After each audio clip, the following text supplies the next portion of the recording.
That's gonna sound really cool. I'm excited about this one. Oh, yeah, what a killer piece of gear. I need to put together a new pedal board. But the question is, what do I put on this pedal board?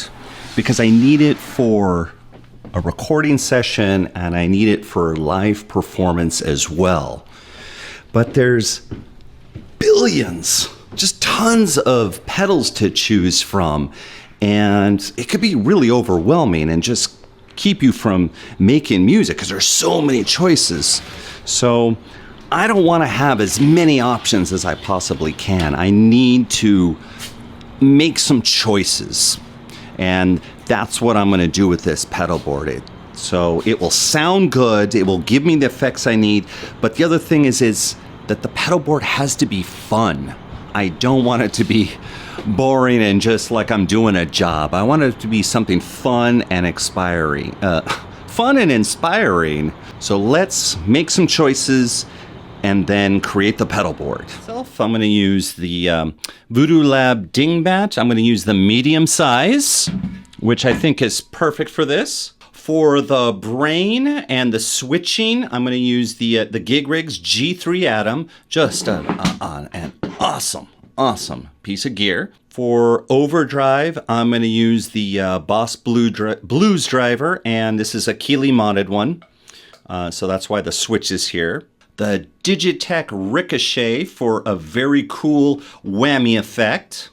The Digitech Freqout for a really cool feedback creator. I really can't wait to use this. The TC Electronic Plethora X3 for some really cool effects. Obviously delays, chorus, and a little octaver, which I'm going to use for one of my songs. Also a really neat little device. Very compact and small, but super powerful. A tuner? Nah. The Gigrig G3 has one built in. And I'm going to use a little expression pedal to control some effects levels. This is the little Dunlop DVP4, I believe. So it's a volume pedal, but it also has an expression output here on the auxiliary. So this is just for expression pedal input into the G3. Off to an awesome start. Look at that. So I have the Gigrig generator. So here's the main power supply. In case you didn't know, the Gigrig is a modular power supply. So I have this distributor over here, which is actually going to connect to the pedal's power. So you get these, you cut them down to size, put one end in here. This end is going to go on the pedal. And on the back side, easy enough to get your cable to plug into the wall. Any MIDI out to any external devices is going to be here. There is the input and output. So all inputs and outputs are going to be on the right side of the board. All right, so we're off to a good start.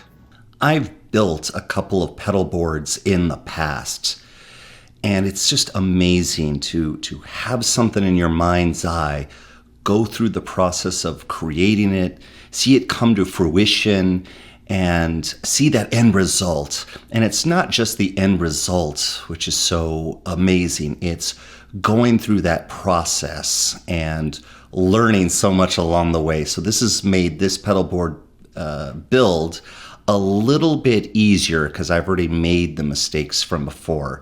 As they say, just enjoy the process. And yes, I really am laying down on the ground while telling you all of this. I've been hunched over trying to put together that pedal board. I'm laying down, giving my back a break. And here is how I'm gonna lay it out. Really quickly, the G3 Atom, I'm going to put it here on the left-hand side at the bottom, because obviously I'm going to do a lot of switching. The expression pedal right next to it, I just got to make sure there's a little gap so my foot doesn't get caught on the edge of this. Plenty of room here. I might put another expression pedal there. The Ricochet here, because in case you don't know, the Ricochet requires your foot to work, to press up and down, or at least the way I want to use it. That's how I want to use that.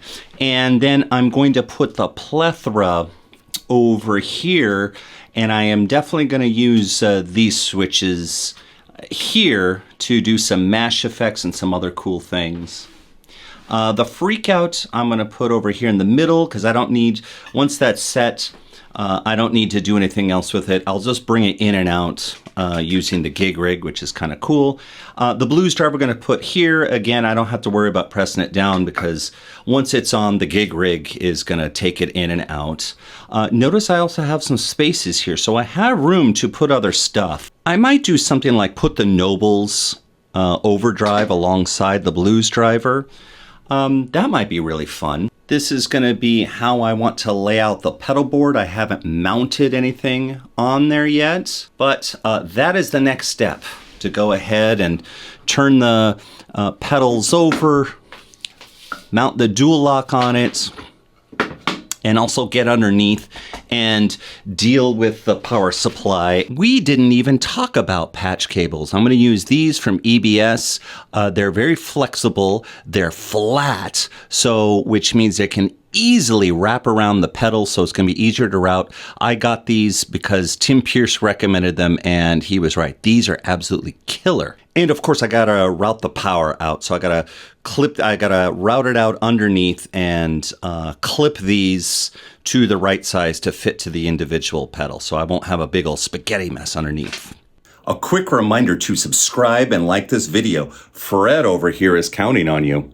For mounting everything, I'm just using what looks like dual lock tape. I just ordered this big roll from the Gigrig USA store. You know, only needs a pair of scissors.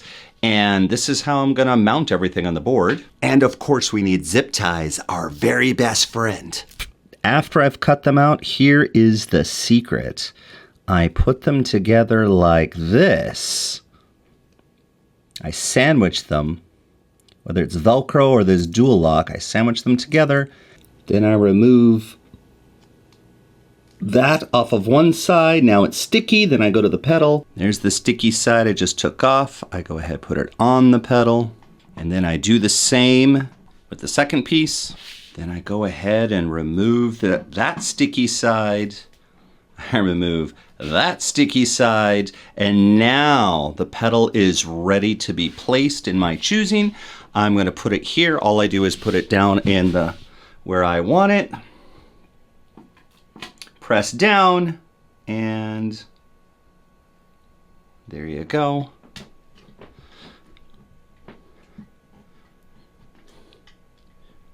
Voila, it is mounted to the pedal board.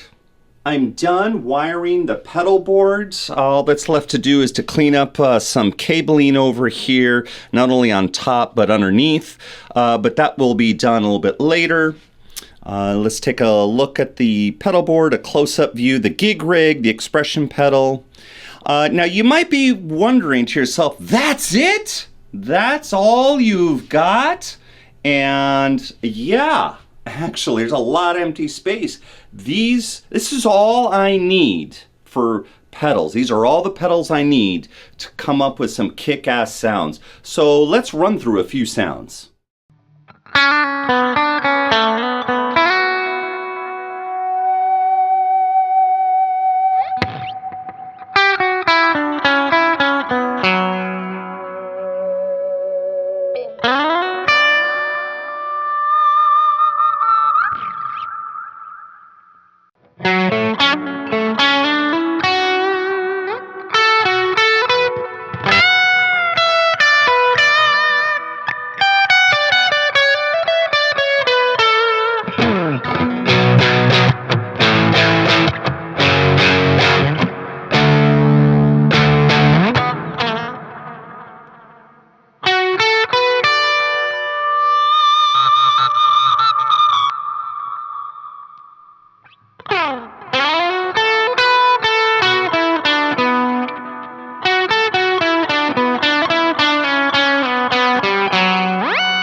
hell am I supposed to do with these empty boxes?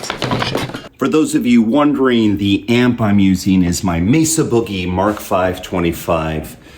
Building this pedal board, I learned even more. As I said before, there's some learning in the process.